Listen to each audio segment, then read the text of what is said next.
கண்ணீரின் பாதையிலே கஷ்டங்கள் மத்தியிலே நம்மோடு கூட நடந்து வந்த தேவனை எல்லாரும் ஸ்தோத்தரிப்போம். மனுஷர்களால் தள்ளப்பட்டு மனுஷர்களால் புறக்கணிக்கப்பட்ட போது கர்த்தர் நம்மோடு கூட இருந்து நம்மை நடத்தினாரே, அந்த நடத்துதலை நினைத்து என்னை நீர் அதிசயமாய் நடத்தி வந்தீங்களே சோப்பா, உண்மை நான் நன்றியோடு ஸ்தோத்தரிக்கிறேன் தகப்பனே.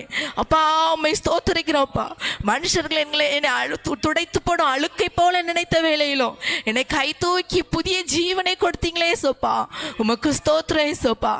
கர்த்தர் மட்டும் நமக்கு துணையாய் இருக்காவிட்டால் நாம் இன்றைக்கு மண்ணோடு மண்ணாய் மறைந்து போயிருப்போம். நமக்கு புதிய ஜீவனையும் புதிய வாழ்நாளையும் கூட்டி கொடுத்தது கர்த்தருடைய கிருபை, கர்த்தருடைய சுத்த கிருபை. அப்பா உம்முடைய கிருபைக்காக ஸ்தோத்திரம்.